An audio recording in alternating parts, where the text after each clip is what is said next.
Or just add one to the number you just most recently said. I don't remember that though.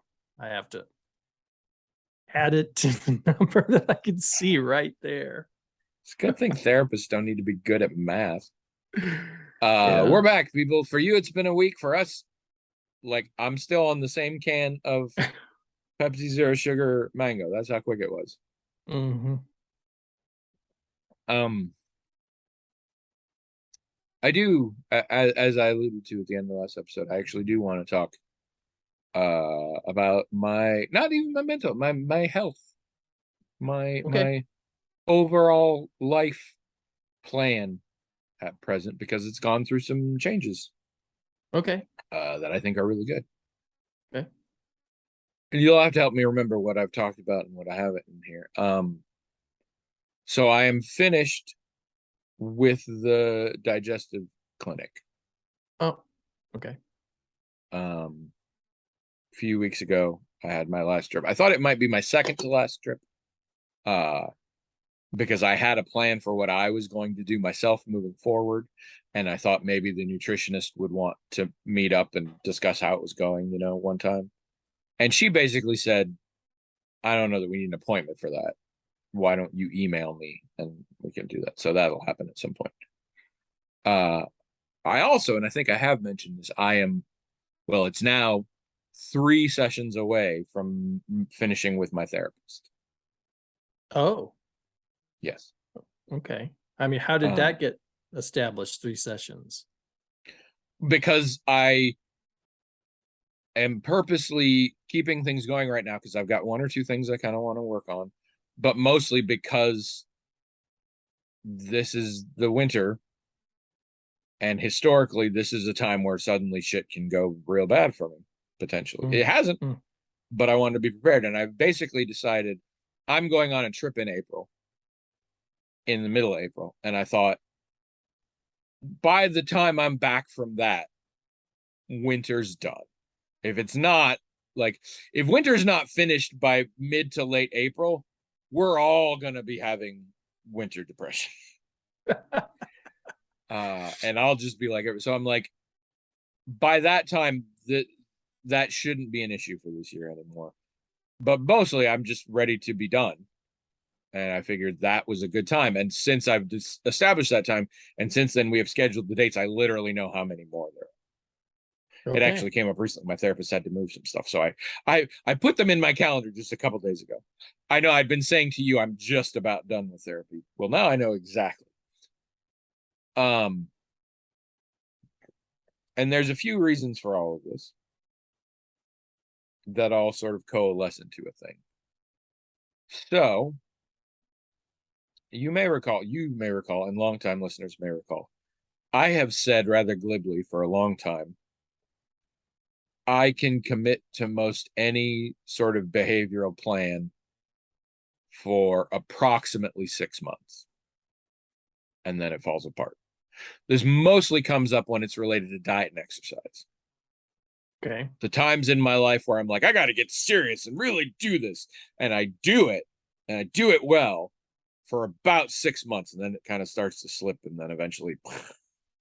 Hmm.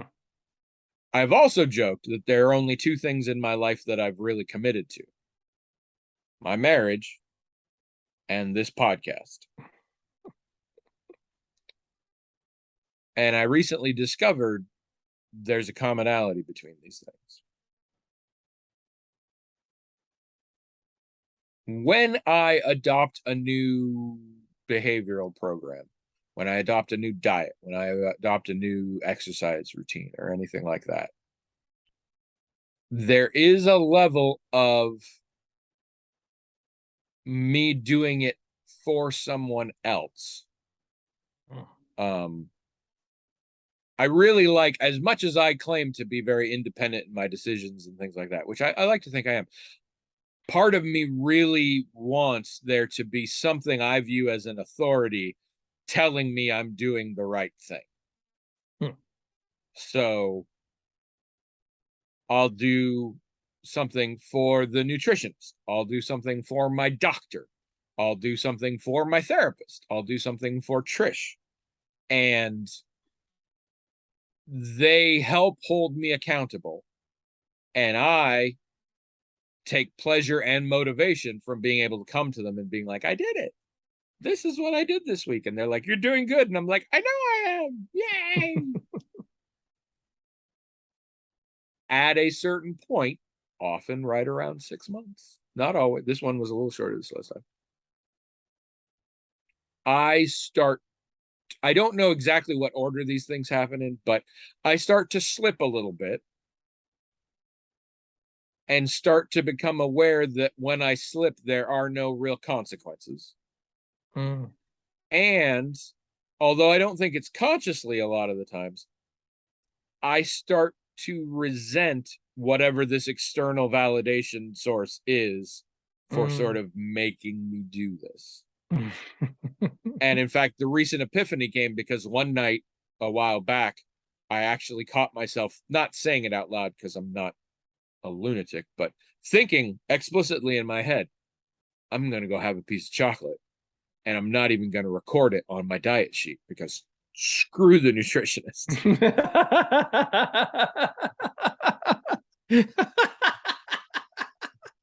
And then I was like, what? Let's drill down into that. What? Oh, that's like great. I thought it, but I was like, why did I? What? And this is where I sort of realized this is a thing. And like when I use Trish to help motivate me to get to the gym, I've talked about that before. I give her permission to kick my butt, and all that means is I essentially have promised her, and so I get out of bed and I do it. And then after a while, I start coming up with ways to get around it. So like the alarm goes off and I'm like, baby, I slept really bad. Is it okay if I skip it today? I'll make it up on a different day. And she'll say, yeah. And then eventually it's like, I can't, it's too much, or I'm sick, or, whatever. And then eventually it all sorts of falls away. I've had this lots of times. I had this when I knew I was in danger of diabetes. I had this when I actually got diabetes. I do these things for like 6 months. And as I said, there are two prominent things that I have kept to longer than that. One is the podcast and one is my marriage. And I finally figured out what is unique about those. Those are things I want to do. And I am seeking no external validation. I mean, I guess I would care if you hated doing this. Well, thanks for that. In the same way that I would care if Trish didn't want to be married to me anymore. Sure. Right. But I'm not doing it for you. And I don't feel like your enjoyment of it, which I hope you do enjoy it, isn't what validates me having done this. I do this for essentially wholly selfish reasons. That's a bit reductivist because you are my friend and I try and make it so you enjoy it. And the marriage is the same thing. Part of what I enjoy about my marriage is having a wife who is also happy with the marriage. But I'm not doing it because Trish wants to be married to me. And if I found out that I didn't want to be in the marriage, obviously marriage is a bigger thing than podcast. There'd be counseling, there'd be a lot of shit. But if ultimately the answer was I don't want to be married to her, I would probably stop being married to her. I don't think that's going to happen, for the record, at all. I don't know. There is no part of me that at all wants to not be married to her. But if that happened, I don't think I would stick in the marriage for her. No, I think I get your point. Yeah. Yes. So there are two components to this. One is I have a trust issue with myself where on certain decisions, I don't make on my own. I come up with what I think is the decision, and then I run it by whatever my particular authority is on that subject. And a great example would be, when am I going to be done with therapy? Well, when I feel like it might be time, I'll ask my therapist. And if my therapist says, yeah, I think so, then I know I'm right. And if my therapist says, oh, I'm not so sure, then maybe we should stick around. But here's the fucking problem. I have a therapist who's never going to tell me. Yeah. Yeah. She would never. And so I'm thinking about how I'm kind of at a point where, like, I mean, the therapy sessions aren't a waste, but like, there's not a lot new. I'm working with the tools I have. I feel like I'm in a point now where I have the perspective that I can come up with tools if I need to. And it just doesn't feel like I need to be there. I should sort of, you know, and my therapist said something about, like, why are you here? And I said, do you think I should? She's like, no, I'm just asking for you to think about. And I'm suddenly like, I need to own that decision. I don't need to get what my therapist, I mean, it's great to hear what my therapist says. And that's very important in all of this. People tell me things, people advise me on things, and I take all that in and I take all that into consideration. But I need to start deciding for myself when I think I am done with therapy. And I need to not ask my therapist, do you agree, before I decide. Hmm. And on top of that, I am never going to successfully incorporate lifestyle changes into my life that are based on validation from outside. Mm. I am never going to incorporate a diet and exercise routine that I can maintain indefinitely because Trish wants me to, or because the Right. doctor tells me to, or because the nutritionist gave me a form and she checks in on me. There's that accountability thing, and it helps for a while, but at a certain point, I'm going to start finding ways around it, and I'm going to start being resentful, and I'm really good at convincing people of my rationales, and it'll fall apart. Yeah. So I am now living my life exclusively according to what I want. And it's surprisingly hard. Really? Tell Yes, me what's hard about it? figuring out what it is you actually want. Oh yeah, I guess that's true. Because Yeah. let me put it this way, I never don't want cheesecake, Oh, but I also don't want a life that would follow from eating cheesecake all the time, right. to say nothing of how short it would be. So yeah, so what do you do? Yeah, So that's right. there's a lot of bits to this. The Mhm. big one is I have now got my own journal where I am writing down, well, I'm writing down what day it is. I'm writing down what my morning blood sugar was. I'm writing down whether or not I worked out. And then I am writing down everything I eat in the day. Hmm. And I'm not filling in bubbles or serving sizes or anything. I'm just writing down what I ate. And then at the end, before I go to bed, I am writing down how I feel about what I ate and how I did that day. And it's not just, I feel good, I feel bad, but it's like a good paragraph each Mm. day about what I feel and why I feel it. You could argue that my new nutritional plan is what one would call intuitive eating. And intuitive eating has some nuance, but it breaks down to you eat what you want when you want, but you have to really think about, do I want such and such food? Why do I want it? What does Mm. that mean? And then once you understand why you want it, then decide if you actually want to do it. Mm. And so I want some chips. Why do you want some chips? Do you want some chips because you're hungry? Do you want some chips because you haven't had chips in a while? Do you want some chips because you're bored? Do you want some chips because you're feeling emotional and you want it to try and fill the void? All these things. And once you find the answer, then you make the decision. And sometimes the answer is, yeah, this is filling an emotional void. And it's not a healthy thing, but that's what it is. I'm still going to do it.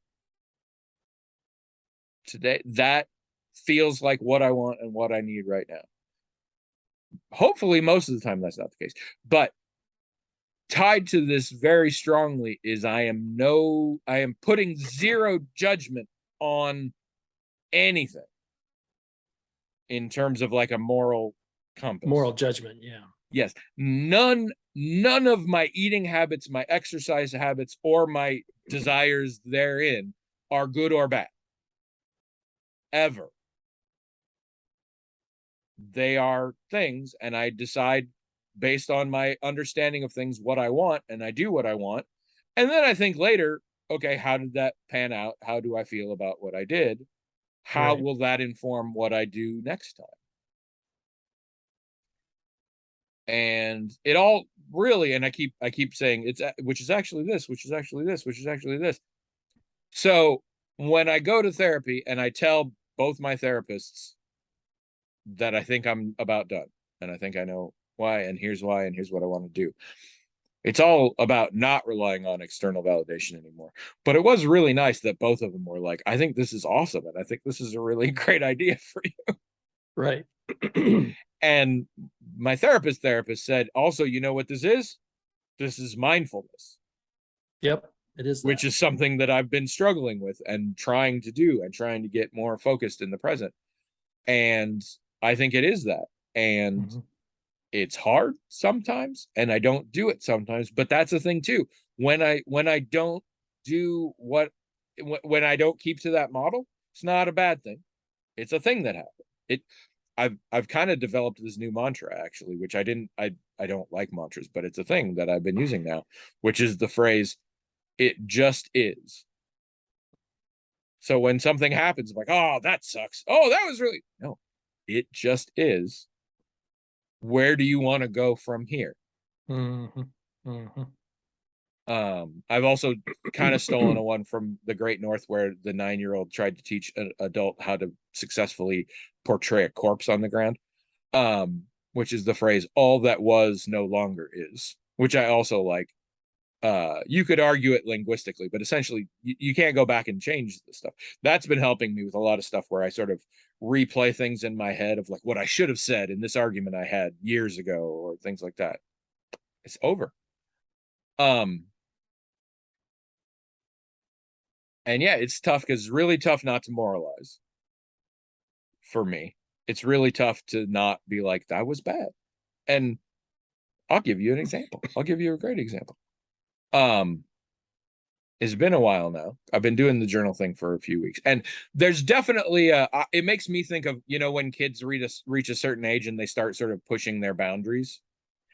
I feel like I'm doing that a little bit because this new plan is I eat what I want. So I've been taking advantage of that a little bit. Not as much as I might have. Mm. I learned a lot from being in that nutrition program, and I'm taking a lot of that with me. But then there are Good. some nights where I'm like, fuck it, I'm gonna eat a whole pizza.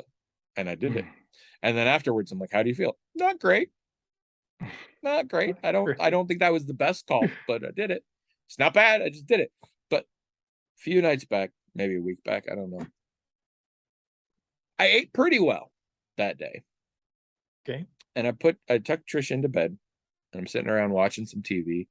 And my brain's like, I kind of want cookies.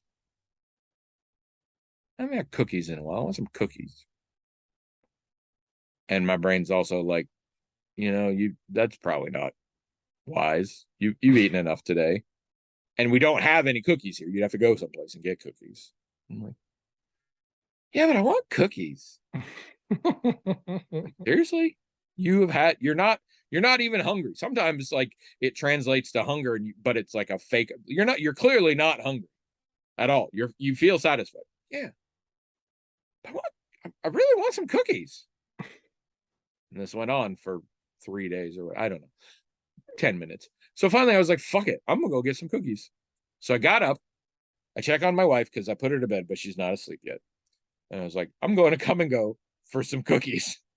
Do you want anything? She far too long a pause where it's dark, but I know she's just staring at me. And then she's like, no, thanks. I'm good. I'm like, all right. So I go to come and go. You know what I got at come and go? Mm. I mean, you know, cookies. Cookies. But What kind of cookies? I thought you were gonna tell me what yeah, kind of cookies. exactly.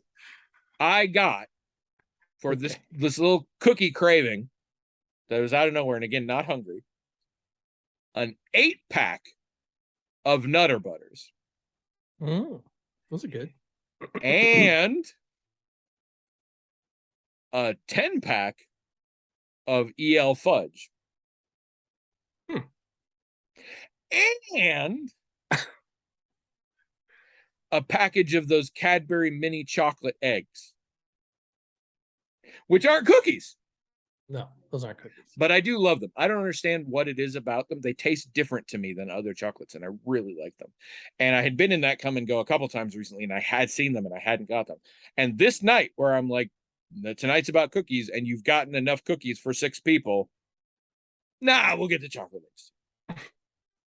And then I came home and I watched some more TV, and I ate all of those. All the cookies and the chocolates too? Yes. Wow. Wow. And then a little while later, I had to write down what I was feeling about how I'd eaten that day. And I fucking wrote down the cookies. Yeah. And I said, how do I feel? Feel sick. I feel sick physically. I feel sick mentally. I feel sick emotionally. This did not turn out well. It's not surprising, but there it is. Yep. And then I went to bed and I slept okay. And the next morning I was like, yeah, that's a data point, but it's a pretty far outlier. And I definitely think I should remember this in the future. But I genuinely am not like, you fucked up. Or Right. like that was bad. Or I was like, no, you can't do that's that. what I did that night. It had consequences that are educating me. And in some cases are educating me on shit that I really kind of already knew, but sometimes you need a reminder or whatever. It's there. My brain in this capacity has a harder time lying to myself than it does to other people. I don't even want to say a lie. It has a harder time spinning things. And a very critical part of this is I'm not showing anybody else this journal. I think I'm actually going to send some photos to the nutritionist because I said I would, but it's way more about the logistics and how I can better record things and not about what I'm eating. And I'm going to make that clear to her because I'm like, we're beyond that. So I just write the truth because I know the truth. And there's nobody else who's going to see it where I want to be like, oh, let's spin this so it doesn't seem as bad or whatever. Right. Or let's make it clear that I know this was wrong or anything. No, I just put what's there and nobody else is going to see it except me. And it's still early days, but I am achieving a trend. And it's not shocking. And this is with exercise too. I go to the gym when I want to go to the gym, which in theory is every day. There are reasons, and I discuss if I'm feeling like I don't want to, what does that mean? And it all applies there too, but it's much more straightforward with the food. The trend is not as good as when I was on the diet. Obviously. Not as bad as when I was on nothing by a lot. I don't think my numbers are going to be as great as when I was right in the middle of this diet. I went back and my A1C was great and my weight was down and it's not going to be there. I think a combination of quality of life and whatever, I don't think I can maintain that indefinitely. But I think this is pretty good. And, I have life-changing epiphanies all the time. So maybe in 6 months, this will die too. But it feels very sustainable. Good. And in general, I have this feeling of actually living each day and being in that day rather than a lot of days are just waiting for this thing to stop or this thing to start, or I'm just counting days till that. Each day feels like a real thing. And I really like it. And I've had some bad days in that I was very depressed and things felt awful during this time, as I am want to do, as I am learning, is sort of inbuilt in me, and I need to stop. I've spent decades trying to eliminate it, and now I'm trying to figure out how to live with it. Even those days that feel awful, I still feel like I'm doing it right. Like this, I have some sort of perspective where I can look at my sort of depressed self from outside and be like, yeah, you're depressed. Tomorrow you probably won't be. Do what you need to do and move on to the next thing. Yeah. And do the things that you know help. Carefully consider, because there's a lot of things that reflexively you'll think will help, like binge eating, but stop and think, and often that's not the case. And I've discovered other things that sometimes help on those days, Right. and I've been doing them, and I don't know, this feels like how I want to be living my life. It feels like I really am living my life, and it feels like something I can keep doing. It feels very much like I could live this way. Good. That sounds really good. We'll see. I mean, talk to me in the fall, see if I'm still doing it, but right now I'm pretty Yeah. pleased about that. Nice. So a lot of our listeners like to know about this, and I've said many times, I get so much out of talking with other people about their mental health journeys. I have learned things from your therapist vicariously, and other friends and things, and they'll talk about something, and like 2 days later I'll be like, you know what, that might actually be true about me too, or like, what does that mean for me, or like, that's sort of like what me and my therapist have been talking this way, but it's a different perspective, and like I learned so much from that. And so I didn't want to, I've been a little quiet on this stuff lately because I've still been sort of figuring out, and even though the journaling's been happening for a few weeks, the formation of this idea has happened over the last couple months, sort of slowly and abstractly. So I haven't been talking about it as much, but I kind of wanted people to know where I'm at about that. It's very So, interesting. yeah. If you are listening to the podcast for the first time, congratulations getting this far. If you want to know what the show's about, go back to the last episode, because this is part 2. Last episode we talked about that. So, do you have anything you would like to talk about? Oh, this is interesting. I also had a birthday since we last recorded. Since we last Didn't I? recorded? No, maybe not. No, I guess I didn't. You have a birthday when this airs. Yes, that's right. That's why we're doing a double, so that you can have your birthday free.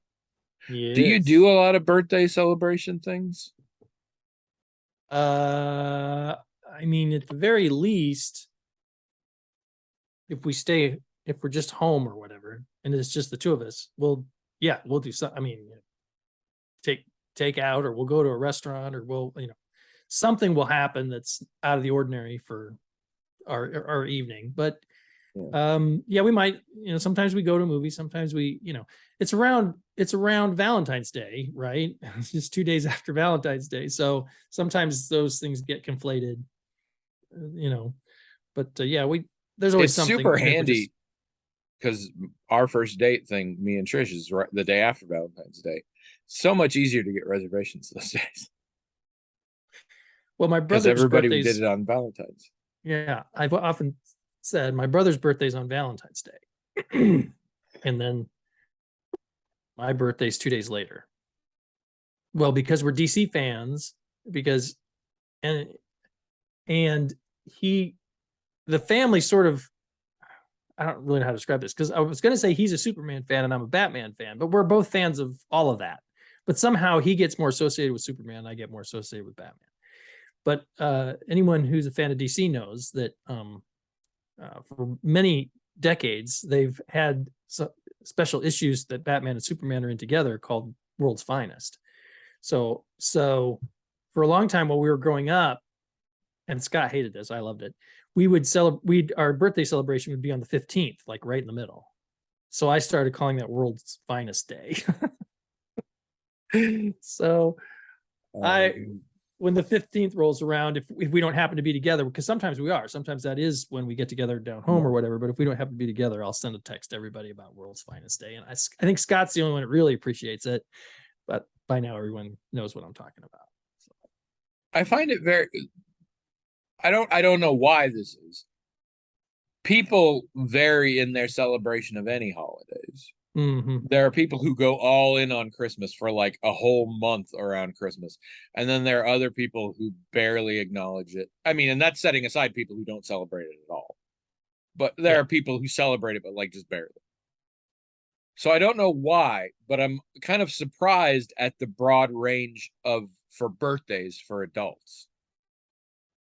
My brother and his whole family go all in. In fact, you don't just celebrate your birthday, you celebrate your birth week.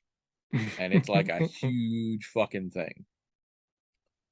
I do not care about my birthday. I'm not anti my birthday, but I also don't care. On my birthday, here's the things that happen. If people sent me cards, I open the cards at some point. Trish will have gotten me some presents. Often it's not much, it's very small. We like opening presents, and we don't exchange presents on Christmas or our anniversaries. So we each make sure we get some presents for each other's birthdays, but they're very often not big things, because if they were big things, we probably already would have done it together as a couple. But there's some presents to open, and my mom still sends presents, and so we'll get that in the mail and we save it until that day and I open those. And then we'll go out to eat. And that's it. And it's very sweet. People send me happy birthday and I say thank you. And you sent me happy birthday texts. Other people send me happy birthday texts, happy birthday emails. I never even think about so and so didn't if somebody misses. Yeah. And I hope this doesn't break people's hearts. I do not look at the birthday wishes on Facebook. I actually kind of actively am annoyed by those, because I check Facebook once every day or so, and it's like, you've got 17 notifications, and I always forget. I'm like, what? And it opens it up, and it's like, so and so and 16 other people wish you I'm like, I don't fucking care. When I was on Facebook, I used to really like that. I used to like sending I used to as birthday well. wishes. I used to like sending them, and I used to like getting them. I thought that was one of the coolest things about Facebook. I used to as well for a hot second. Now I'm like, no, because if I were to acknowledge them or even bother to look at all the individual ones, it would be more Facebook activity than I spend a month outside of it. Yeah. This year, one person sent me an actual message, and it was a person from college who I haven't spoken to maybe since college. And he was just like, Facebook said it was your birthday. Hope it was cool. We haven't talked in a while. What are you up to? I just wanted to let you know I'm thinking about you. And I wrote back and I was like, that's cool. Here's what I've been up to. How about you? I have yet to hear back. Whatever. And that was fine. But it is exactly the same as if they had just randomly thought of me one day and decided to do it. And unfortunately, when you have a certain perspective on birthdays, it's difficult to realize the difference in others. And so, for example, my brother texts me well before my birthday. He's like, oh, birthday's coming up. What are you doing? And I'm just like, we'll probably go out to eat. We haven't talked about it yet. That's about it. Oh, yeah, what about this? Don't care. And then the flip side is I almost always don't wish people a happy birthday because I don't even fucking think about it. And I feel like that's unfair to them if they're the kind that like it. I should know better and be able to send it. And I am at the point now where like my immediate family, I do not have your birthday on my calendar. Up until a couple weeks ago, I could not have told you the date. Of my birthday? Yes. Oh. Remember, I think we talked about it and I thought it was the 10th. I knew it was February. I knew it was sort of mid-February, but I didn't do it. I am not putting anything in my phone to remind me. I'm still pretty sure I will remember, and I will wish you a happy birthday. Okay. You don't have to. And spoilers, I guess. I am getting you a birthday present. You're getting me a birthday present. I am getting you a birthday present. Well, you don't have to do that. I know. And I almost am not. Okay. Because the reason I'm getting you a birthday present, I'm still in the system. The reason I'm getting you a birthday present is I recently discovered something that I was like, William would love that. I should get that for William, which is a thing I like doing. When I find things in the world that I'm like, this person I know, it would be a great gift. I love giving gifts. Yeah, I do too. My fucking brain, this was a few weeks ago, and my brain was like, oh, his birthday's coming up. You could wait and do it then. And now it's close enough that it's just going to be like, I don't know when it will arrive exactly. It might be before or after, but it's close enough that it's like a fucking birthday present. But it's a birthday present in that that's when you're getting it, because my brain tricked me. It in no way is tied to my celebration of your birthday. It is a thing I thought you would think is cool, and I want to give you. Okay.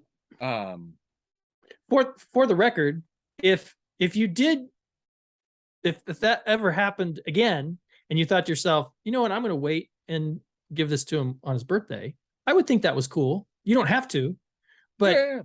but see, my mom made a big deal out of birthdays. I like Valentine's Day, and I always have, for reasons I don't have to go into, I suppose. Scott's birthday is on Valentine's Day. Chalky little hearts. No, okay, I think I've said it before anyway. It's because when I was in elementary school, that was always like a big everybody's friends day. It's like everybody gets a Valentine, everybody feels good. I thought that was wonderful. I mean, I knew it was romantic for other people and stuff, but I thought this is nice. So I've always liked Valentine's Day, and Scott's birthday is on Valentine's Day, and I've always, like Scott, I've always admired my brother so much.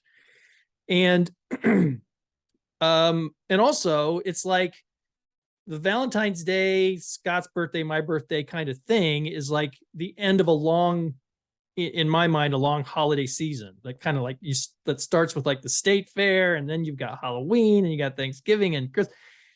And then once you have Valentine's Day, I mean, my mom would still put up stuff for St. Patrick's Day and Easter and everything else, but it felt like the top of the hill was Christmas, right? And then you're at the bottom of the hill, and then there's all these other holidays. I have a similar thing to this day, which is weird now since I don't have a job, but it's not Valentine's, it's President's Day, because that's the last day off from work for a while. Oh, interesting. You start around Thanksgiving and you get tons of days because the places I've worked, I often get both days of Thanksgiving, and often you take off extra days if you have time. And then Christmas you get usually 2, and New Year's you get 2. And then we come around the corner of January, and then we've got my birthday's in there, but also MLK Day is in there. Yep. And then eventually you do have Valentine's Day, but then you get off President's Day. Again, I have worked in affluent white corporate culture most of my adult life, so I get these days off. I understand a lot of you don't, and I feel for you. That's how it was. My recommendation, retire like I did. It's great. But then after that, there's not much for a while. It's kind of a desert. Like we'll have Labor Day, and then way after that we'll have 4th of July. And then way after that we'll have Memorial Day, or I got them backwards. Memorial Day, Memorial Day July, first, Labor Day, right? And then Halloween, and that's the start of the cycle again. Right. But it really is, most of the holidays and days off are squished to one part of the year, and then real thin on the ground the rest of the year.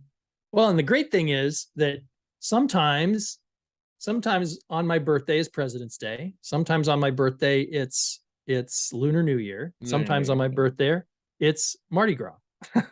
So it can be a lot of things on the 16th. So it's kind of it's a time of year I do look forward to. It being my birthday is probably the last thing on the list that makes me look forward to it, but that is on there too. So, I mean, if someone, ever wanted to send me any kind of greeting or whatever, Jazz is always so kind to send me things on my birthday and stuff. I do appreciate that, but nobody has to. And I don't ever feel like snubbed or something if I don't hear from someone around my birthday. That would be silly. First of all, you don't hold grudges like that ever. I could send you a bag of flaming dog poop the day before your birthday, and you'd still be like, "It was fine." but also you've never struck me as somebody who's like way into it where that's a thing. But there are people in the world that I am ostensibly friends with that I think it's probably a thing for them, and I just can't be bothered because I'm like, I just don't fucking care. It's weirdly arbitrary in certain ways, and it's the same thing like where due to lots of pandemic issues and stuff, sometimes people have had to celebrate Christmas not on Christmas, and some people get real fucking worked up about that. Yeah, some people And do. I'm just Yeah. like, Well, that if and you my want to birthday's celebrate someone, it doesn't have to have anything to do with the day they were born. oh, Why would that's it? my birth. Same thing with Arguably, my that's birthday. not a very interesting day. They came out, they were kind of gross looking, they cried a lot. Um, Like, what about the day when they did cool shit? Don't Not the day when they just popped out and were like, oh, I can't hold up my neck. Oh no. Why is that a celebration? I mean, we almost never, because of weather, during this time of year, we almost never celebrate our birthdays like down home or anything anymore. But it's like it's fine. We'll celebrate them when the weather's better, or sometimes we manage to get it in right before. It's fine, you know. And I get it when you're a kid, and I do get the argument too. I get it when you're a kid because it is very important to have the experience of being the focus sometimes. And so, however your life is, however many siblings you've got, however busy your parents are, whatever, it's great that there's a day of the year where it's about you and it's for you, and you get to do things like pick what you want for supper, maybe, or you get a cake or things like this. And I think that's great for personal self-esteem in a child. And I appreciate the idea that maybe that's a useful thing for people to have their whole life.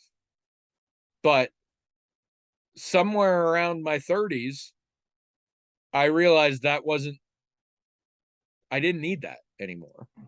And if I don't need that, it suddenly becomes weird in a way that it feels less like a fun thing for me and more like an obligation for those around me.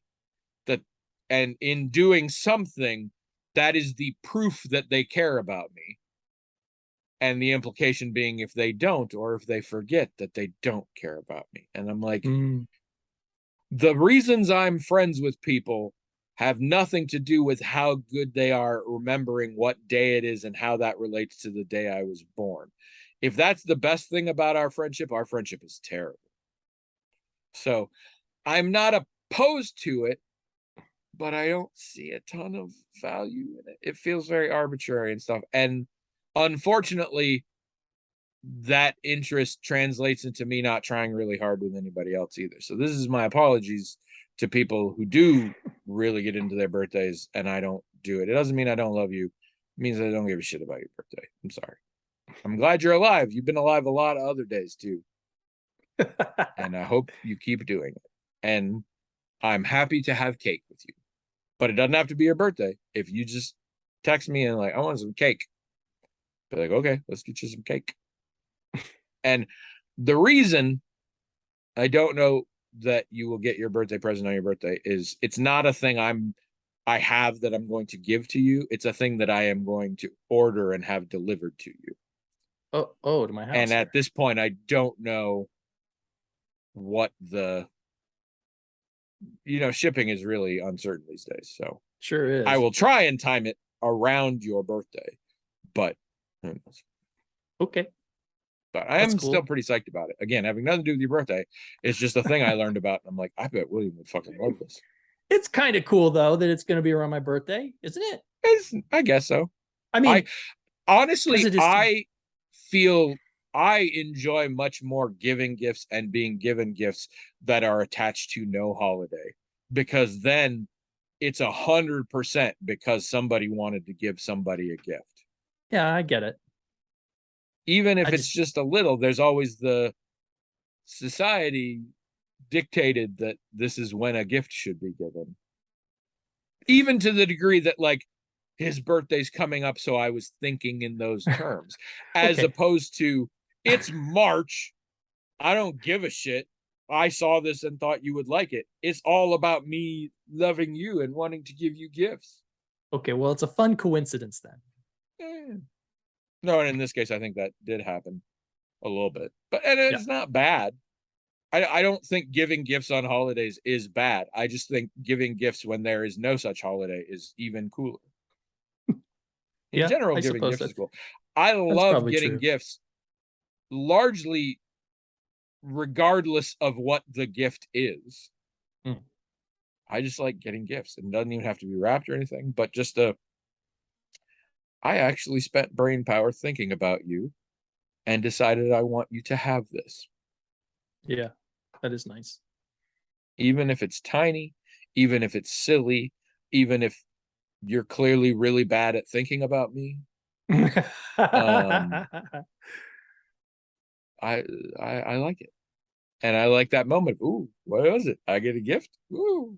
So that's my other gift to you is now you get to wait a few days because you didn't know I was going to give you a gift. So I did spoil the surprise, but you still get to be like, what is it? He keeps talking about how excited he is. I wonder if it's going to be really cool or if he's a dumbass and it's going to flop hard. I mean, Let's find out. Either way, exciting. there's a good chance I'll forget we even had this conversation. So That'll be fun too. That'll be fun too. yep, I I'll am have I to am remember. kind of excited. Good. It's rarely is there a thing out there that I learn about and it immediately brings to mind a person. Hmm. And when it does, I always find that very cool. It feels very connective. And this one I'm like, no, I think so. Yeah, that is So cool when that happens. we'll see. Um, I mean, it's gonna be a rough couple of weeks in my own brain and for my own self-image if we don't get a question Okay. out of these two episodes. So I'm gonna pull one. All right. Let's do it. We got a new one the other day, so people are still out there. I like that. Nice. Um, you can go away. All right. All right. Here's the one from Jazz. Oh. It's from Jazz. Okay. All right. The subject of this one is non-capitalized, different takes on fantasy. She writes, there seems to be two different basic approaches to fantasy worlds in fiction. Hmm. Aggressive start. Yeah. Just the two. I like when she comes right out like that. Mhm. It's Like, awesome. if you've heard of a third, that's some bullshit. People who tell you there's a third method are not your friends. One is to make them as realistic as possible. Most, oh wow. Most of the Marvel movies are a good example of this. Okay. I mean, I'm just excited to see where the rest of this paragraph goes. At this point, it is already a thrill ride for me. I'm like, for serious? She said that? The other is to embrace the unrealistic, to play up campiness, or to show the creator's hand at work, or to place the work in the context of the fantastic by alluding to fairy tales, myth, or to other forms of fiction slash entertainment, carnival, vaudeville, etc. Guillermo del Toro might be a good example of the latter approach. I Okay. have a strong preference for that approach, and I associate the former with some less than beneficial aspects of culture.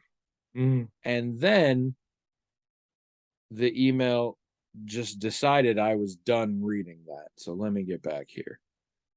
I was not, for the record. I can explain more on the blog.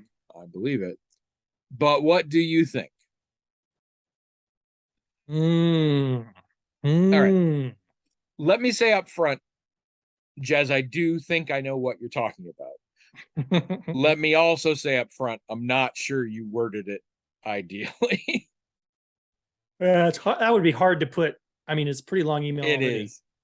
Hard to put. But, and I think it might be more about message than content, in that the Marvel movies are not realistic. And I mean that I understand that the implication is, other than the supernatural aspects, they try and just make it very real. But even that I don't think is true. But I think they are okay. I should back up. This makes me think again of role-playing game theory and the simulationist gamist narratives thing. And simulationist play, which growing up was the most common form of role-playing games I did, is a situation where you are trying, some people say you're trying to create things that are real. Like you're trying to make it as realistic as possible. I don't think that's the best description of that. You are trying to make it as internally consistent as possible. You are trying to simulate a world, a setting, a premise with certain rules that are obeyed consistently. In your game, this is how things work, and it will always work that way. And it becomes essentially a holodeck. And so what the game is we've created this world. It has all of its rules and setups and everything. We stick you in the middle and you have to navigate. The flip side, the narrativist one, or the dramatic one, depending on which paradigm you're using here, is we want to tell a story, and we want it to have certain story beats and a certain flow to the story, and the details of what happens happen in favor of the story, prioritized above the rules and the continuity and the what would really happen in that situation stuff. Mm-hmm. As I am interpreting this email from Jazz, those are the two versions of fantasy I see her talking about.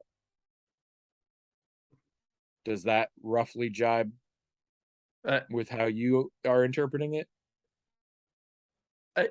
It probably better than roughly, but until I think about it some more, yeah, at least roughly. Yeah. No, I just want to make sure we're close enough to a page that then we can discuss sort of using those concepts. I think so. I think that's yeah, that's close enough. Within that framework, I'm sure Jazz is going to give us better detail on this. I just hope we're in the ballpark, or else I feel bad for this email. I think I agree with Jazz that I do prefer that. I feel like there's a ton of people, and again, I often think about this in role-playing game design and video game design, but I think it applies just as well in movies and TV, of people trying to do both simultaneously in a way that I don't think works. If you are going to have consistency and continuity, and things are going to be real and straightforward causality, then you need to have that, or I'm gonna be annoyed. If that's not what you're going for, if this is just a play on a theme, if the whole thing's a metaphor, if it's, more about a vibe or the story rather than the pieces of how one thing leads to another, that's fine, as long as I understand what that is, and you don't try and fool me into thinking you've got the real aspect as well, because that my brain needs to know which one I'm going to do, because if I'm going to do one, I'm going to focus on that one. Right.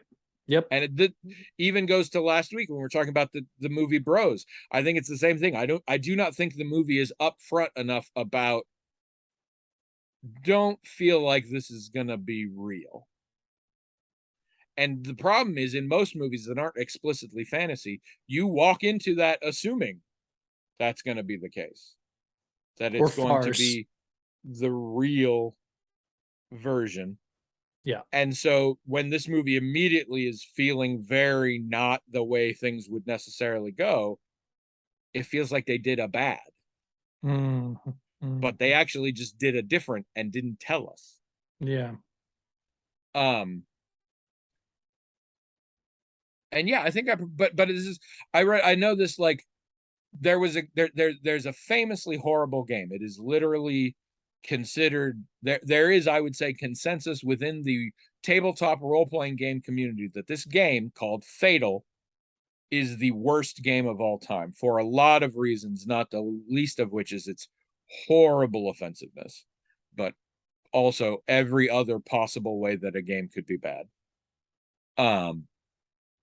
And its creators spent years just arguing with everybody they could find who said, because the internet as a whole was like, this game sucks, and they spent years being like, it does not, you suck, no, no, no, no, no, no, all the time. And one of the things that they would answer in response to a lot of critiques about really sort of shitty, offensive, stereotyping bullshit in there is that they painstakingly worked to recreate it as realistic medieval Europe. And these things that we might not like in the modern PC age were how it was then. And that's just how this goes. And there's a problem with that. Because assuming it's true, I don't know that I believe that, but assuming they really did, they also very deliberately left Christianity out of it. They didn't want all of that aspect. And I'm like, that's not a thing, though. Realistic medieval Europe, but Christianity doesn't exist. That's even hard to imagine. Is not a thing. And I mean, unless you replace it with something else. Because again, it was a fantasy sort of thing. It wasn't literally medieval Europe. They just had pattern after. Magic existed. Oh. Also a thing. You could be like wizards and shit in it. And I'm like, so you were painstakingly realistic on the shit you wanted to be painstakingly realistic about, but fuck off everything else. That's not, A, that's not what you're saying it is, but B, as is obvious here, you didn't stop to think, if there wasn't Christianity, how would this have gone differently? Yeah, right. And so do our two pieces fit together? The movie Surrogates, the shitty movie where everybody plays online games and they walk around in fake bodies in the real world. It's speculative fiction. I get this. In speculative fiction, you say, what if this one thing, and then the world. But you need to pay attention. Like, you can't, we've talked about this one before. In Time, the Justin Timberlake movie, where everybody's life is numbered on their arm, and that's a commodity. That movie's great because it doesn't push too hard about showing you how things are, because it wouldn't make sense. The whole thing is just about, what does this mean? What we're telling a story about, what if your life was quite literally a commodity? It's a metaphor. It's a very thin metaphor. And it's thought-provoking.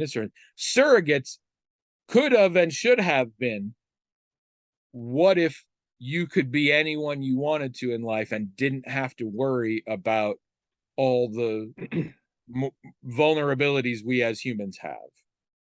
But it got way into the specifics of how it all works, which made me think about how it all works, which made me think this doesn't work. And that's I get real mad about, you and I both have way issues with continuity in stories. But I also have other movies and things that I'm like, it doesn't make a lick of sense, and I love it because it's not about that. Right. Because I know that's what it was. If you are not about your realism, your continuity, then stop pushing your continuity on me. Well, it does. And if you are about your continuity, then pay enough attention so that your continuity makes sense. Yeah, it does feel like some stories sort of promise you something that they don't deliver. And it doesn't really matter what the thing is they promised. It's that they promised it. That's the thing. I mean, you don't care what they promise, but if they promise it, they better deliver on it. And if they don't, well, that, you're going to call them on that, or at least I'm going to. But I don't care what the promise is. It doesn't have to be, like you said, it doesn't have to be perfect continuity or absolute realistic. Nothing happens that's fantastical or anything. But when you start to tell a story, and unfortunately, these days, the marketing also sets up expectations. If you make certain promises about what a thing's going to be and it's not that, there's going to be consequences. Yeah, for sure. You get like Jazz mentioned, the Marvel movies. The Marvel movies have rules and laws and continuity and how things work, and lots of techno babble to explain it. And there's a lot of detail about how things work. And then there are so many things where you're like, yeah, but that wouldn't have happened like that, or like this would have eliminated huge aspects of society, or like this would have happened. Yeah. Or, I mean, so many things about the snap in the MCU don't make sense going backward. Like, so many bits. I mean, again, and I won't spoil, but the Wakanda Forever, like, there was something they thought they were going with there. We're talking about different oppressed people and their responses to oppression, and what happens when those responses come into conflict. That's cool. That's interesting. But we got a lot of backstory and shit, such that I was like, the antagonist in this, we're supposed to sympathize with him, but the only way I can understand him is if I consider him stark raving insane. Because what he says he wants and what he says he's doing and why he says he's doing is completely at odds with the decisions he's making, in like really bad fuck yourself over and also you're a terrible person kind of way. That he, who is portrayed as a very thoughtful and intelligent character, would have to be a fucking dumbass to not notice. And that made it really hard for me. And Marvel movies have so much of that. Yeah, right. So much of that where they're like, no, this is, if you want to talk in archetypical terms and stuff, that's great. Then be more nebulous, and it's if that's the case, then the details about how things work don't matter. So if you give me a lot of those details, you're telling me it does matter. And so then I think about them, and if you haven't thought about them, then we're fucked. Meanwhile, take most Neil Gaiman stories is a good alternate. That dude just tells you as much about how shit works as is needed to make the story work. And it's all intentionally vague. And in fact, a lot of his narrative style even will sometimes be like, this happened and nobody really knows why. Maybe it was this, or maybe it was because of this that had happened. But for whatever reason, like Neil Gaiman has for whatever reason in a lot of his stories, because it's all just theme. It's mythic, it's themes, it's archetypes, it's concepts. And he doesn't drill down into the laws of magic or how these people's society is and things like that. It's also why a lot of fans have attempted to create RPGs based off of Neil Gaiman settings, and it's hard to do unless you're willing to invent a lot of continuity for yourself, which inevitably is going to contradict some of the stuff he wrote. You have to pick, and it's why you and I are in this crazy situation, although I think we may not be alone in terms of genre fiction nerds, where we want to play with metaphors and themes and things, but you and I are both paranoid about getting our continuities right. I mean, I get this is my perception of you. I don't know. I should only speak for me. But no, that's true though. That's true. Even if it wasn't the point, I hate finding a continuity error, and I feel the need to fix it. Even when it's something that I'm like, that had nothing to do with the story I'm telling, I'm still like, I want it all to make sense. And in fact, on a meta level, I want characters within my story to talk about whether or not their experience and their life makes sense. And I can't do that unless I fully understand what does and does not make sense. Yeah. If I have a character point out that this thing doesn't make sense, but then I have that same character accept this thing, and actually the second thing doesn't make sense either, I look like an asshole, in my opinion. And that's what I try to avoid. Yeah. Yeah, me too. But no, and I always find this a fascinating concept, but also a real difficult one, because there's not an answer, and there's always going to be continuity issues, and especially in movies. There are movies that I love that later on I'm like, oh wait, that didn't make any goddamn sense, and then I feel weird about it. Part of me is like, I shouldn't like it as much now. And I still deal with that. It's much easier when a movie I didn't care for doesn't make sense. Like, there's a lot that doesn't make sense about Batman Begins, and a lot that doesn't make sense about The Dark Knight. And I struggle with those because I really liked those movies. There's a lot that doesn't make sense about The Dark Knight Rises, and I revel in that because that movie sucked. It's really And in bad. my defense, I believe the amount of shit that doesn't make sense in that movie is more than the amount of shit that didn't make sense in the previous two movies combined, because Combined. Oh, yeah. virtually no thing happens in the Dark Knight Rises that makes any sense. No, I agree. That movie is just a whole collection of shit that would never happen and could never happen and makes no sense that it happened, strung together in a roughly chronological order. Movie's a disaster, but I enjoy it there. But in things I like, I'm like, but I feel like related to all this in a way, because Jazz mentioned that she thinks that some of the values that are applied to that, what she's calling realistic stuff, also there's an associated cultural impact or reinforced cultural values that are maybe not altogether positive. Yes. And in the fact of ignoring continuity aspects of it is ignoring the real life impact that cultural artifact has. Sure, but so also it makes certain things look like they're good because it doesn't deal with the fact what the ramifications there are, while simultaneously making it look as though it's a realistic portrayal. Sure.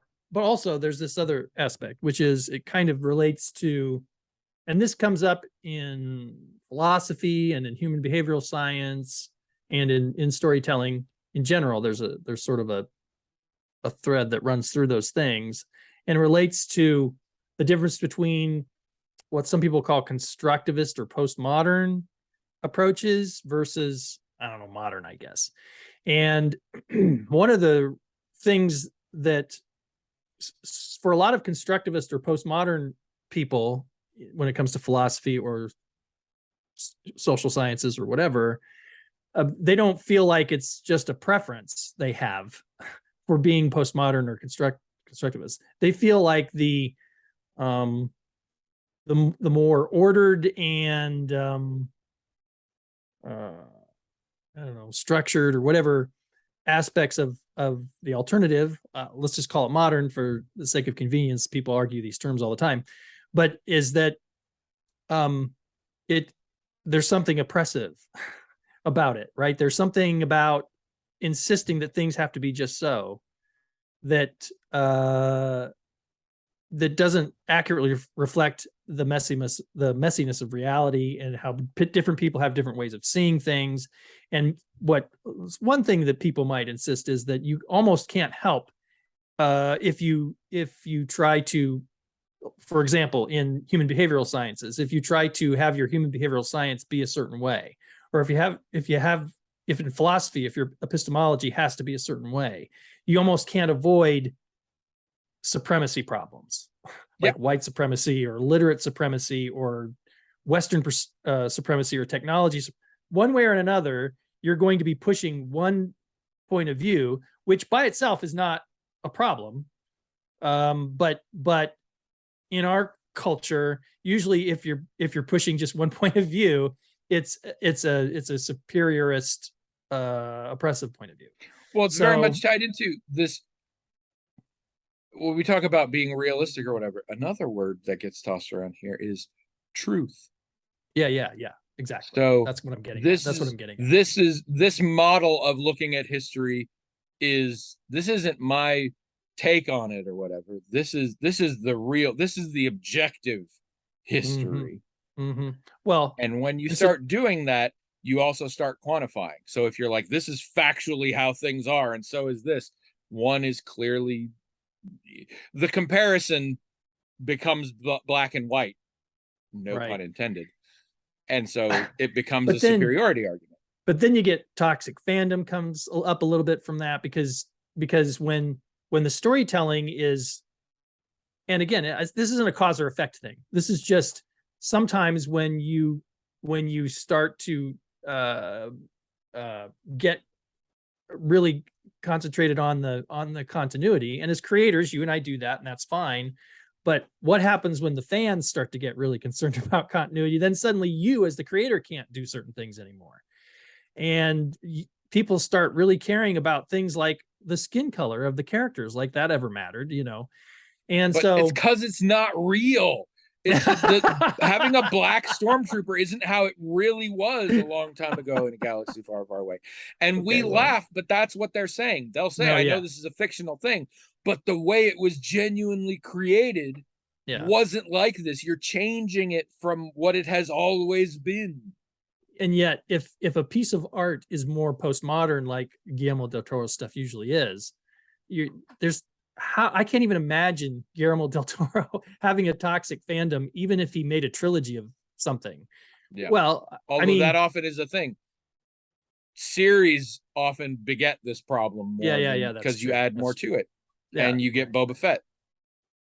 But maybe that's why it not only is it hard to imagine him having a toxic fandom, it's kind of hard to imagine him making a series of things, because he wouldn't, he's too postmodern in how he approaches things. It's hard to imagine that he would build There something have been like a couple though. world building. You Hellboy mean Hellboy? Yeah, and Pacific Rim, both of which had a dose of the kind of thing you're talking about. yeah, Not right. only from fandom at large, but from me personally. Because Huh. I still fall for these things. There are so many movies and TV shows out there that I watch and I'm like, that sucked. And then years later I watch it again and I like it. And sometimes it's because my perspective has changed, but other times I'm like, oh, I was taking it literally. A great example is the movie Legend, which a lot of people didn't like. And the movie Legend is has a dumb plot because that's not the point. The whole thing is a myth. The whole thing is just like a creation story. And the details of the plot not only don't hold up, they are inconsequential to it. And I Mm, love it for the symbolism that it is now. mhm. But when I first saw it, I actually kind of convinced myself I liked it. But as years went on, I was like, no, that was just dumb. And then I saw it. I think I actually had a conversation with a friend who told me they loved it and why, and it recontextualized it. And I watched it again. I've seen it many times since, and I do love it. Mm. But it was not popular, and I think for that same kind of thing, if you're gonna do that, you need to make it clear up front. I think I this is a problem I have, say, with Christopher Nolan. If Christopher Nolan was more upfront about the fact that his movies don't make sense and he doesn't intend for them to, I think I could appreciate them more. That's not As that's is, not the it just, impression you I get. just watch a Christopher Nolan movie and I'm like, this feels like when the 6-year-old had too much sugar and is telling me about the last Pokemon episode they saw. Like, I don't know what the fuck is happening here. Right. And there's a lot of auteur filmmakers who are like that now. And I'm like, can't have it both ways. Yeah. Make it clear. Am I supposed to give a shit about the plot? Or am I supposed to, it's supposed to be about the experience? Because I do think it is virtually impossible. It happens rarely, but it's very hard to have both. I think they draw from the same, I think they lie on top of each other in a way that one has got to occlude the other. Hmm. Yeah. I think that's probably right. Villeneuve is the same thing. It's part of why I wasn't that into his version of Dune. I'm like, am I supposed to be just feeling it? In that case, why are you telling me all these weird little political details and things? Or am I supposed to be appreciating it as an intricate story? In which case, a lot of your shit don't make sense, dude. Yeah. And a lot of your shit is really boring then too. If I'm focused on the intricacies of the premise and the scenario, these long times where nothing happens and it's just a shot or whatever bore me, because I'm sitting here going, well, what's going to happen next with these people? Like, pick a lane, for lack of a better term. Pick a lane. Yeah, that I mean, But maybe that's a this just common speaks to criticism. mine, and I guess your specific mental illnesses. I don't know. That's Maybe other possible. people don't have this. Yeah, that's very possible. I feel like my sister doesn't have it, which is what has allowed her to watch the CW. I can't do that. Well, I do often, run into people who they don't seem to think of it that way. I don't know how they think of it, because they still have preferences for what they like and don't like, but I don't know. I'm trying to get more into that. I mean, I base my preferences on the things we've been talking about. So what other people base their preferences on, I'm not sure. Or maybe they relate to a character, or I don't know. Weirdly, they're I'm not trying interested to get, in telling me either. So I'm trying to get more personal with mine. I'm trying to get away from I think this is good or I think this is bad, and more into this is a thing I liked about this, and this is a thing I didn't, and sort of ignoring any holistic judgment, even personal judgment on my part. So it becomes more, did I enjoy am I glad I saw it? Would I want to watch it again? Are there people I think would also like to watch it? And questions of quality don't really come into it. And questions of whether or not my enjoyment or lack of enjoyment are objective or based on literally how my day went. Yeah, right. I'm trying to do so. I'm more, I mean, on this platform, I kind of have to vamp it up a little bit, but more and more I'm trying to do things where I'm like, it really resonated with me, or it really wasn't a movie for me. Yeah. Rather than it was really a shitty movie. Yeah. Or there have been movies where I'm like, I really loved these aspects and I really hated these aspects. And I can't tell you what won out. I just know when I think back to it, I think, oh, the editing was amazing. It was shot really well. That characterization was terrible. This plot point makes no sense. Like, and they can exist within the same movie, and I don't have to decide which part wins. Yeah, I mean, there are a lot of times where I don't even know. There's not really a pattern. Like, I can see something that I think is terrible, except I thought one actor did such a great job. I loved it, and I'd watch it again. But I might watch some other thing where the same thing happened. It was terrible. One actor in it, I loved it, but I'll never watch it again. Why? So sometimes one actor is good enough. Sometimes it's not. The James Spader in a hat phenomenon. It's the reason The Blacklist has lasted as long as it does. The only good thing about that show. But then what gets in the way of this is discourse. It even gets in the way of discourse I have with Trish about a movie we just watched. But then we get into things like, take Falcon and the Winter Soldier, the TV series, the Disney Plus TV series. We watched the first episode, decided it was not for us, and got out. I still feel that was a right call.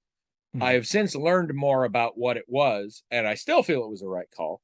But it did speak to certain things that I felt were interesting and that I felt were a teeny bit groundbreaking for Disney. And in fact, She-Hulk, almost exactly the same. And with She-Hulk, we felt just slightly more on the enjoying the experience than we did with Winter Soldier, which is why we stopped that one and we didn't stop She-Hulk. But I have very similar feelings Mm. in terms of there was a lot of things I didn't like, but there were certain things that I considered novel and different and well done for Disney, and it showed progress in that company's creative endeavors, and I like that. And Falcon and the Winter Soldier, there is definitely a component of both racism and classism within it that I think addresses points that Disney normally would shy away from, and Mm. that was very cool. I talked with a friend who had watched it and enjoyed it, and I talked about how I didn't, and here was why. And they were like, "Yeah, no, that's fair." There were just things I like, and they were like, "I like that it really finally addressed race head on, and in fact, specifically referenced a speech that Falcon gives in the last episode to a senator who is there. He gives a very stirring speech about essentially the addresses the inequalities within society and how those have to be taken into consideration rather than just labeling certain people good and bad. And the government needs to do this, and the government needs to care for everyone so that terrible things don't happen as a reaction to government not stepping in. I would say this is a general sense of what I think Disney was going for. My friend said this, and I said, "Did they though?" Because the thing you're talking about was a black man giving a speech to a white senator, of which the only line any of us can remember is him just saying, when the senator said, "What do you want us to do?" A real fair question. And he said, "Do better." And then they all went about their lives. When you look at that stirring speech, he essentially says jack shit. So I'm like, was it really impressive? But then this becomes a thing. So my friend got a lot of out of that experience. Clearly, they heard that speech and it brought a lot of thoughts to them, and they had a lot come out of it. I heard that speech. Again, I didn't watch the show, but I did look up that speech eventually because it was kind of a thing people were talking about. And I watched it and was like, that's nothing. That's a lot of words. Anthony Mackie's going and he sounds like he means it, but it is nothing. And then it becomes hard to have discourse about it because it probably has to do with a ton of factors unique to me and a ton of factors unique to my friend, which may be intrinsic to who we are, may also have to do with our environment, may also have to do with how our day went the day we watched it. Right. And have nothing to do with the actual quality, intention, or effect of that speech. Yeah. It's 100% about me and my friend. And yet what we're talking about is the quality of that. And it has nothing to do with the quality of that. But we don't all want to stop talking about if we thought this was a good show or a bad show. Yeah. So then you have to really get into here's what I got. What did you get? And again, it has to be, we have to stop talking good or bad. Mm-hmm. It has to be more like, watching that made me feel and think this. And then the other person's like, watching that made me feel and think this. Let us compare and contrast these thoughts and feelings. And let us at no point say good or bad. Well, like, so what you're talking about is if you're consuming arguably not postmodern media, you can still respond to it in a postmodern way. Yes. Yeah.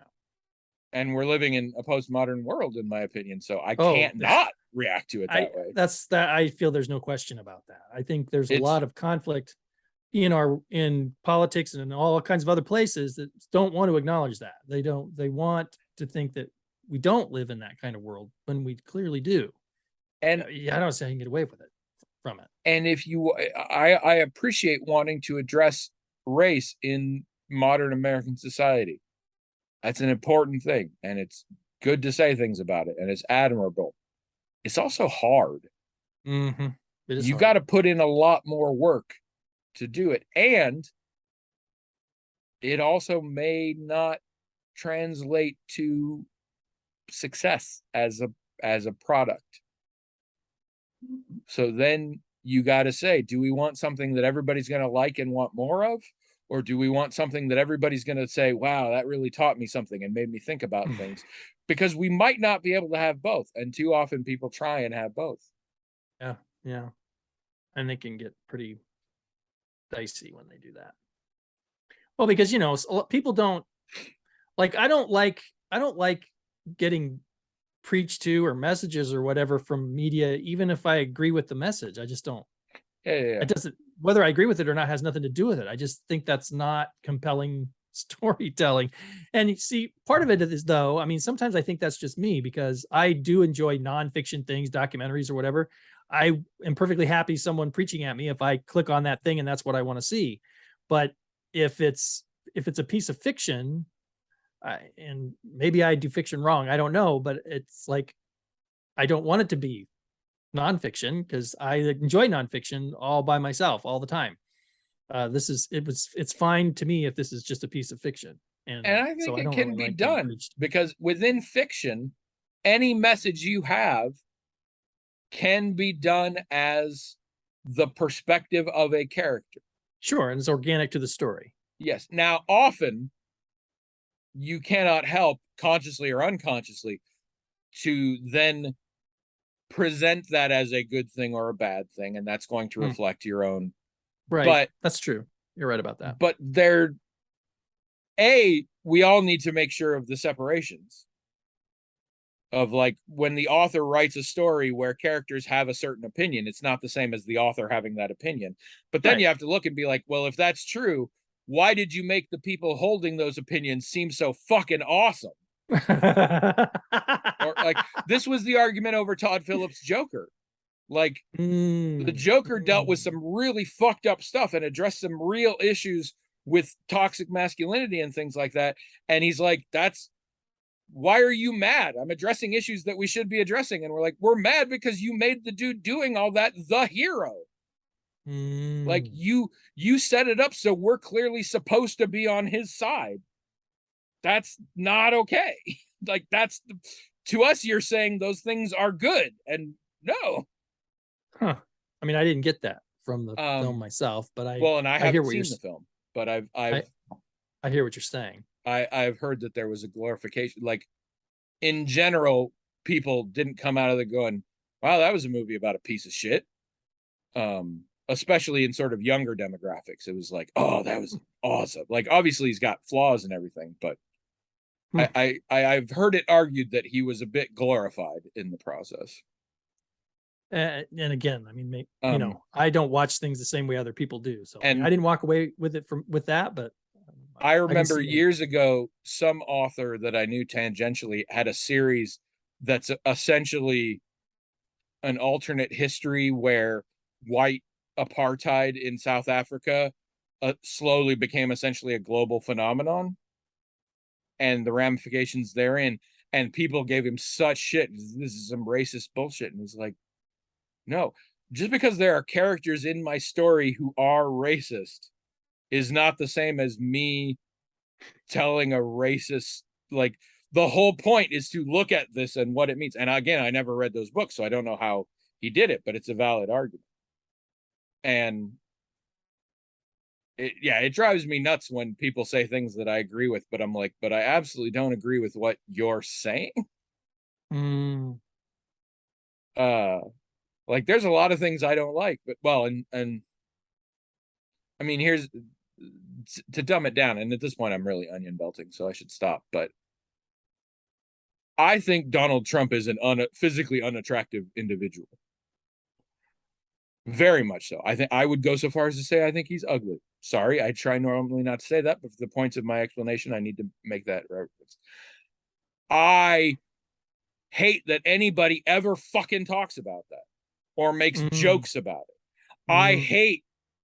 I am in almost every single way not a fan of Mike Pence. There are so many reasons why that dude can die in a fire, and I would be fine with it. I hate how everybody makes fun of the fact that he calls his wife mother. It's a thing old people do. Lots of generations has done it. My father has done it to my mother. My father-in-law has done it to my mother-in-law. It's just an old-timey thing. It's not indicative of some weird incest thing or whatever. Why are we joking about it? There are so many things to make fun of Mike Pence for because they are terrible beliefs and attitudes that he holds. But this one thing that you've never heard of, who the fuck cares? And would I hate Donald Trump any less if he was incredibly handsome? I sure as hell hope not. Why are we talking about this? If you want to Yeah, I make don't fun of know. Donald Trump, there's a lot of real horrific shit that is ripe for satire.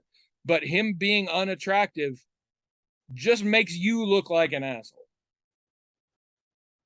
But I don't disagree that he's unattractive. But I don't want to hear about it.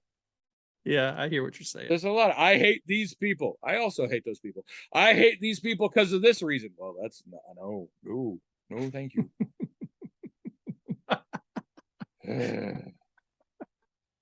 Or the assumption like, oh, wow, those religious people, they sure are stupid. Nope. They have some very strongly held beliefs. And I think by and large, I know where those beliefs come from. And I could even understand, had I been in the circumstances they were, I might hold similar beliefs and act the way they act. Does that mean I don't disagree categorically with their beliefs and their actions and think they're horrific? No, I absolutely do. But I don't think it's because they're dumb. Yeah, I see what you're saying. And I have lost the plot in my own words. So, and we are so far over time that we should stop here. We'll be back in 2 weeks for us. It'll be 1 week for you. In the meantime, go to the blog and talk about all of this stuff. Last week was full of movies. Go talk about that, TV shows, shit like that. Talk about the things we had here. Everybody should go because hopefully Jazz will illuminate what she was talking about in a way that we probably failed at. I definitely got off topic in there. This is the thing I am discovering and I want to figure out a solution for it. I don't have one yet. I spend a lot more time alone now. I do not socialize as much. To my shock, I'm super cool with it. I kind of enjoy it. But I have spent my whole life having a certain need of a certain level of socialization. And via possibly still having a certain need, or more likely based out of habit or whatever, when I do socialize with people, I try and fit in all the socialization, all the things I've been thinking I have to tell in this conversation, because it might be the only conversation I have with somebody who's not my wife this week. And I'm fine with that, but I still feel this need to like give you every thought I've had. That's fine. Well, for some people it is not, and for me it is not sometimes. Sometimes I'm like, wow, I really took that in a direction that didn't allow us to properly discuss what we were discussing because I went here and then it was long gone. Or the most common one, I hardly know what they think about it because I didn't give them a chance to get a word in edgewise. Well, and I don't like that currently. I don't like how that operates. This is me again trying not to be judged. Not saying that's bad. right. It is. I'm not happy with the is. I am looking to ways to work on the is. And I have a few ideas still bouncing around, some of which I think end up doing more things I don't like, even as it solves some current things I don't like. And so I'm all over the place, but it is something I am wrestling with at present. If you'd like to wrestle with something at present, email themagicaltalkinghat@gmail.com. Did I ever say hello, everyone? Nope. What episode title is it? Or what episode number is it?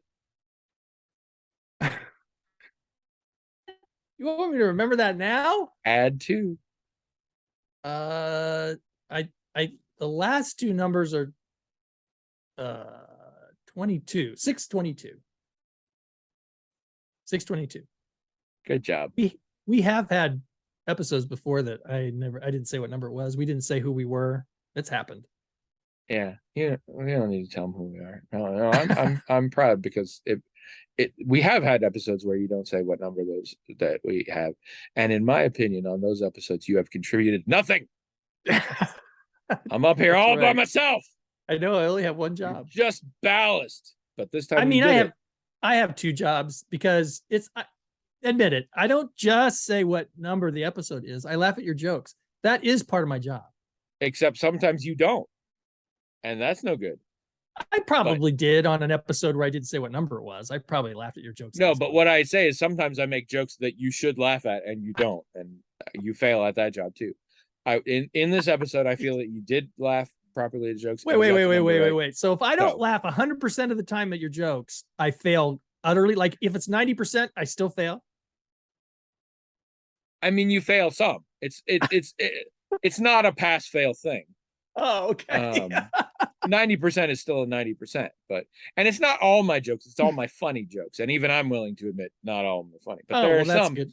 That's generous. And they're just particular ones where like I don't expect you to know every single question on the American history test, but if you can't remember the year 1776, like that's not a good sign. And I have some jokes that are the equivalent of like, what year was the Declaration of Independence? And you're just like, I don't know. Then you're doing bad in your American history. What about the times where you want a response that you think is humorous but not laughing? Like me being shocked or dismayed or scared. I would say 3-4 years in, I just gave up on that.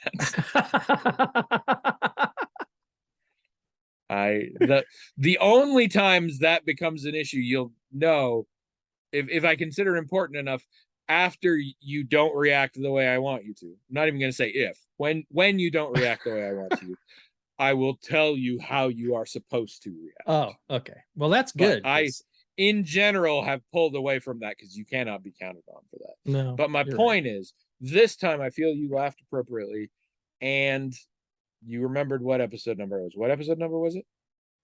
622. All right, so I'll let you live for another week. Thank you.